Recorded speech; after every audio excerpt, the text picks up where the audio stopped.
Hi guys, it's Laura and today I'm with my friend Carol Hulsizer, and today we're going to be talking about the difference between reacting and responding to situations that happen to us. And just recently you had something happen to you where normally I'm sure the reaction would have been, not too good. Not too good. So and then you decided to respond instead. So please share with us what the situation was and what you decided to do in that moment. That'd be great. Yeah. So I was in a situation recently where there was somebody that I cared about, that I trusted, and they did me wrong. It was a situation where there was a lot of money stolen, and I was, first of all, it hurt financially. Right. And second of all, it really hurt my feelings, I didn't see it coming, like that feeling of betrayal. Oh my God. You know what I mean? Yeah. So I felt betrayed, and when all of this happened, I was trying to wrap my mind around it, and I'm one of those people, I'm a thinker, I don't just impulsively do something, I'll think it through. That's not always good, you know what I mean? Because sometimes the wheels go in the wrong direction. Yes. But in this particular situation, feeling like I'm on the right road and feeling comfortable with my spirituality and my relationship with God, right? It was a lot easier not to do anything that was drastic or out of character for me. Right. So I was telling my mom about it, and she said, we should do this and we should do that, and she's got to get what she's got coming and all this other stuff. And she said she was going to pray that the person has harm done to them. And I'm like, geez, and my first thought was, how could I pray for mercy for me when something happens and pray for justice for somebody else? And, I can't do that. It's hypocritical. Yeah. And I know that when I respond that way, it's God being able to come through me, and it makes me feel good about myself, like I'm living the life I'm supposed to live, right? That I'm walking in the path that I'm supposed to be walking on, right? And I feel great. I have a freedom from that, because I'm not carrying it around saying, you know what, gosh darn it, and whatever. Absolutely. Letting the air out of somebody's tires, I'm not doing it. Not doing it. That's beautiful. And guys, I had a situation that happened to me recently as well, and instead of reacting, I decided I'm going to choose to respond and how I'm going to respond. So I took all the information in, and I just kind of observed my thoughts, observed my emotions on the situation, and I realized that even though I initially felt like something was done to me, like I was wronged, I decided I can take myself out of this equation. I'm actually the variable in this, because I don't define someone's character or lack of. And so just realizing that I can take myself out of the equation, I didn't take it as personally as I normally would have. And people that know me know I've got that Sicilian temper.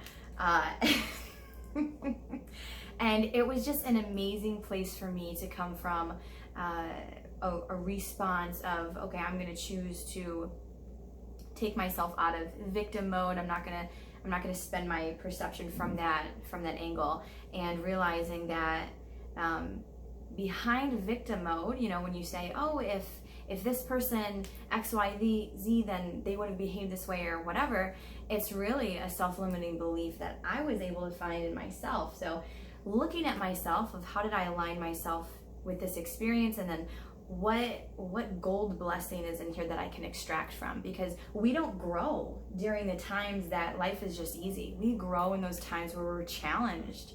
And I think if we kind of look in the box and we're like, oh my gosh, what's in here for me, then it turns things around. And I really thought about, what about the times where I did something wrong, like I really messed up, I made a wrong choice. And just in my own personal experience, God doesn't kick me in the face when I'm down, and I'm always just dipped in love and grace. And so because that's what I've had pour into me, I was able to pour that to the other person. So I support you, I understand, and I encourage you, and I love you, and treat that person with as much respect as possible, instead of being like, oh my God, something happened to me. Just realizing nothing happened to me, because take me in or out of this situation, and I don't define the actual event that happened. So coming from a place of response instead of reacting, we both kind of experienced the same thing. We had greater peace, we had greater joy, and we were actually able to show love to somebody else. And I think that's kind of the point. I love what you said about not being in that victim mode. Yes. And it's so important because you can easily think, how dare you do that to me? That's pride. You know? That's pride. Yeah. So I love that you said that, and that's why I love you so much. And I love her because she's so sweet to me.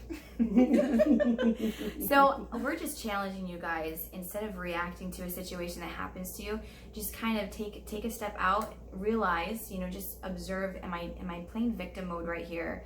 Because I know for me, I caught myself saying, oh, if this person cared about me, then they wouldn't have done X, Y, Z. And I realized two things that was really, really important. I realized that I was actually seeking control in that statement, because I was saying, if this person cared about me, then they wouldn't have behaved in a way that I define as love. And that's control. That's total control, because everybody has its separate bucket of what their core values are, and everybody's always behaving outside of their own perception. So I realized, wow, I'm seeking control in that. And then I also realized that by me saying, going into victim mode and saying, oh, if they cared about me, then X, Y, Z, whatever, that was actually a self-limiting belief saying, if I was good enough, then this wouldn't have happened. And so I realized, just taking off the mask of the ego and being like, whoa, what am I really saying right now? That's how I was able to say, wow, I'm a variable in this, and I can just take myself out of the situation and, peace out in peace.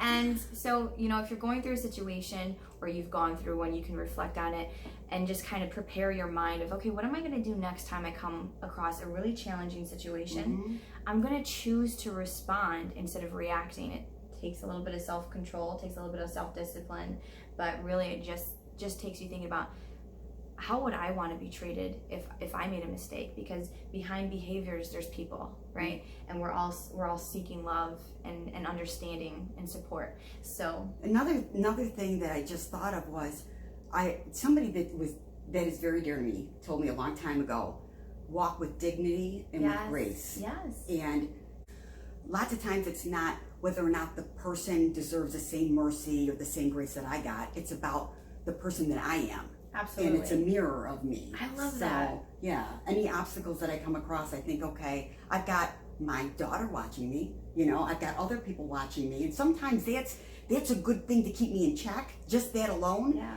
But sometimes I do it just because it's the right thing to do too. Absolutely. And it just feels great.